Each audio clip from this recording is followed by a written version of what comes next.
Hello students, welcome back to my channel. This is Sonia Jain. तो बेटा आज हम करेंगे DOE GNCT ऑफ दिल्ली से आई हुई वर्कशीट नंबर 25 क्लास 7 के लिए। सब्जेक्ट इंग्लिश है। डेट है इसकी 23 दिसंबर। तो बेटा वर्कशीट स्टार्ट करते हैं।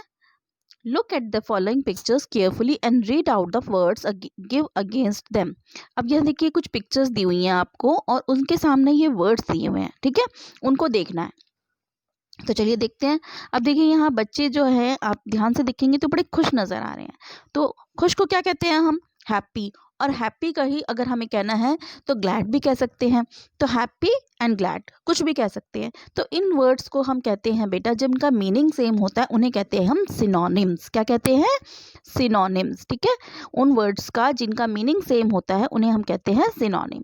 अब ये देखिए, ये लड़की थोड़ा डरी हुई है, ठीक है। डरे हुए को इंग्लिश में क्या कहते हैं? फियर, ठीक है। और दूसरा वर्ड क्या है डर का? स्केयर।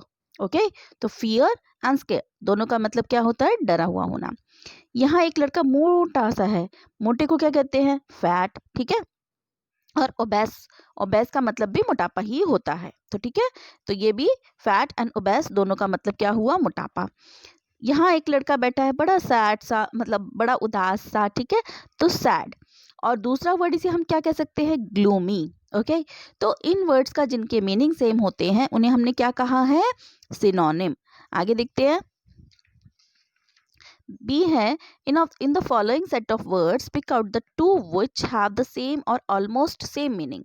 अब यहाँ पे ये आपको देखिए 4 कॉलम्स दिए हुए हैं। इनमें से 2 वर्ड्स ऐसी हैं जिनका मतलब बिल्कुल सेम है या ऑलमोस्ट सेम है, ठीक है। तो चलिए देखते हैं। फर्स्ट में है एंग्री, डिलाइट, स्मूथ, जॉय। तो बेटा ऐसे कौन से 2 वर्ड हैं जिनका मीनिंग सेम है? देखो, एंग्री का मतलब होता है गुस्सा होना, डिलाइट का मतलब होता है खुश होना, और जॉय का मतलब भी खुश होना, ठीक है। तो ये जो डिलाइट है और ये जो जॉय है, इनका मतलब दोनों का सेम है। तो हम ये लिख देंगे डिलाइट एंड जॉय, ठीक है। इसमें हो गया डिलाइट एंड जॉय। बी में देखते हैं। फर्स्ट वर्ड है ब्रेव। अब देखो, ब्रेव का मतलब होता है हिम्मतवर, ठीक है। क्लेवर मतलब चालाक। बोल्ड, बोल्ड का मतलब भी लगभग यही होता है कि हिम्मत, मतलब जिसमें हिम्मत होती है, ठीक है। तो ब्रेव का सिनोनिम या सेम मीनिंग क्या होगा? बोल्ड। तो ब्रेव और बोल्ड इन दोनों का मीनिंग एक जैसा है, ठीक है। सी में है रिफ्यूज। रिफ्यूज मतलब होता है किसी चीज को रिफ्यूज, मना कर देना। एक्सेप्ट, एक्सेप्ट मतलब मान लेना, स्वीकार कर लेना। डील का मतलब तो आपको पता ही है, डील करना किसी चीज से। डिनाई का मतलब भी रिफ्यूज, मतलब मना कर देना। तो रिफ्यूज और डिनाई, तो ये दोनों के मीनिंग सेम हुए, ठीक है। अगला है hop, tug, pull and nap. Tug का मतलब भी खींचना होता है और पुल का मतलब भी खींचना होता है। तो इसमें टग और पुल हो गए, ठीक है। तो हम दोबारा कर लेते हैं एक बारी।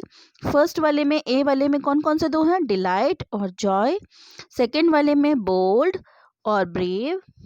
सी पार्ट में रिफ्यूज और क्या था? डिनाई। और फोर्थ वाले में है टग और पुल। जैसे टग ऑफ वॉर अगर हमने कहते हैं ना, वो जो रस्सी खींची करते हैं, ठीक है ना, वो। और पुल मतलब भी खींचना। आगे सिनोनिम की डेफिनेशन दी है। A word or a phrase that mean exactly or near the same as another word or phrase is called synonym. वो वर्ड या फ्रेज जिसका मीनिंग सेम एग्जैक्टली वही होता है जो कि दूसरे वर्ड का या फ्रेज का होता है, उसे हम कहते हैं सिनोनिम्स। ओके, यहाँ है a word can have more than one synonym. ऐसा नहीं है कि एक वर्ड का एक ही सिनोनिम हो, एक वर्ड के एक से ज़्यादा भी सिनोनिम हो सकते हैं। Here is a list of some more synonym. यहाँ पे कुछ और लिस्ट दी गई है जिनके सिनोनिम्स दी गए हैं। देखिए पहला है गुड। गुड का वेल, मतलब अगर किसी से आप पूछते हैं आप कैसी कंडीशन में, I am in a good condition, I am in a well condition, ठीक है। तो या it's work in a good condition, ठीक है। इंजॉयमेंट, इंजॉयमेंट का मतलब फन करना, ठीक है ना, मतलब इंजॉयमेंट करना, ठीक है ना, फन जैसे कह सकते हैं। कलेक्ट मतलब इकट्ठा करना, गैदर मीन्स भी इकट्ठा करना। एंगर मतलब गुस्सा, व्रत मतलब भी एंगर गुस्सा ही होता है। फास्ट मतलब जल्दी जल्दी, क्विक का मतलब भी जल्दी। क्लोज, क्लोज का शट, क्लोज मतलब बंद कर देना, ठीक है ना। कहते हैं ना क्लोज द डोर या शट द डोर, ठीक है। तो ये जो है ये सारे क्या है? सिनोनिम्स है। आगे सी पार्ट में क्वेश्चन दिया हुआ है, तो चलिए करते हैं इसे। Choose the synonym of the underline word in the given sentences. यहाँ पर एक सेंटेंस दिया है, इसका जो ये अंडरलाइन है ना, ये देखिए इंटेलिजेंट, तो इसका आपको सिनोनिम ढूंढना है। ये जो ऑप्शंस आपको दिए हुए हैं, ठीक है, हर सेंटेंसेस में एक वर्ड अंडरलाइन है जिसके आपको यहाँ ऑप्शन दिए हुए हैं, उसका सिनोनिम आपको उस बॉक्स में से देखना है। फर्स्ट है Alka is an intelligent girl. Alka बहुत इंटेलिजेंट गर्ल है। इंटेलिजेंट मतलब क्या हो गया, मतलब बहुत ज़्यादा इंटेलिजेंट है, ब्रिलियंट है। तो क्या होगा, इसका क्या होगा इंटेलिजेंट का सिनोनिम, ब्रिलियंट, ठीक है। और ब्रेव का मतलब क्या होता है, ब्रेव का मतलब होता है जिसमें हिम्मत हो, ठीक है, हिम्मतवर। रिच का मतलब अमीर, ये भी नहीं होगा। फेमस का मतलब प्रसिद्ध। तो क्या होता है इंटेलिजेंट का मतलब ब्रिलियंट। तो फर्स्ट का आंसर हो गया, ठीक है, फर्स्ट का आंसर क्या है हमारा, ब्रिलियंट, ठीक है, तो इसका ए हो गया। सेकंड का देखते हैं, my mother gave me a very beautiful dress. मेरी मदर ने मुझे बहुत सुंदर ड्रेस दी है। तो ब्यूटीफुल का सिनोनिम क्या होता है बेटा, प्रेटी, ठीक है, ब्यूटीफुल का सिनोनिम प्रेटी। नेक्स्ट है हेमास पेरेंट्स आर रिच। हेमा के पेरेंट्स जो हैं बहुत अमीर हैं, रिच मतलब अमीर। तो अमीर का दूसरा सिनोनिम क्या होगा, वेल्दी, ठीक है, क्या होगा, wealthy. I will wish my assignment tomorrow. I will finish my assignment tomorrow. मैं अपनी, फिनिश का मतलब ख़त्म कर लूँगा, मैं अपनी असाइनमेंट कल ख़त्म कर लूँगा, ठीक है। ख़त्म कर लूँगा मतलब कंप्लीट कर लूँगा। तो कंप्लीट हो गया इसका सिनोनिम। तो फिनिश का सिनोनिम कंप्लीट, ठीक है बेटा। अगला देख लेते हैं। अगला है fill in the blanks with appropriate letter to form synonym of the given word. अब यहाँ पे देखिए आपको वर्ड दिए हुए हैं, ये उसके सिनोनिम्स दिए हुए हैं, ठीक है। अब यहाँ पर आप ये देखो बीच बीच में डैश लगा हुआ है, तो इसे कंप्लीट करना है। तो चलिए स्टार्ट करते हैं। बिग, बिग का क्या होता है, मतलब बड़ा।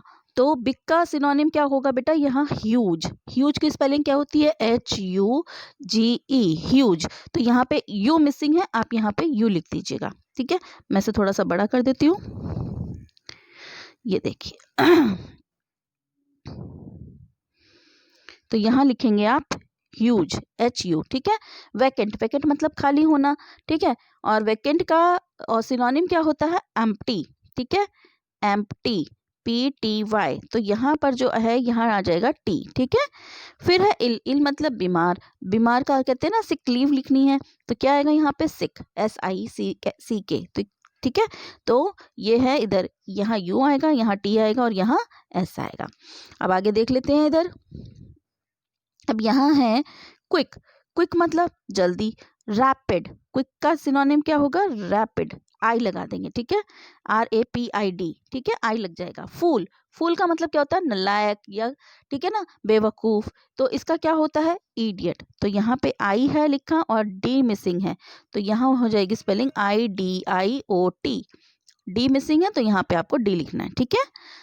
नेक्स्ट है क्लीन, क्लीन मतलब साफ। तो टाइडी का मतलब भी साफ होता है, तो यहाँ आ जाएगा TI, यानी कि TIDY। तो आई मिसिंग है, यहाँ आप आई लिख देना, ठीक है बेटा। तो इस तरीके से ये हमारे कंप्लीट होते हैं। तो हमें क्या करना है, बिग का ह्यूज, यू लगाना है, वैकेंट का एम्प्टी, सेकंड में टी लगाना है, इल का सिक, यानी यहाँ एस लगाना है, ठीक है। क्विक का होता है रैपिड, यहाँ पे आई लगेगा। फूल का होता है इडियट, यहाँ डी लगेगा। क्लीन का होता है टाइडी, यहाँ पर आई लगेगा, ओके। तो ये आपको यहाँ बेटे ये जो ब्लैंक स्पेस है ना, इधर लिखना है, ठीक है। तो यहाँ पे ये हमारी वर्कशीट कंप्लीट होती है। अगर आपको मेरे वीडियोस अच्छे लगते हैं तो प्लीज़ उन्हें लाइक कीजिए, शेयर कीजिए, मेरे चैनल को सब्सक्राइब कीजिए। So stay tune for more videos. जल्द, बाय बाय।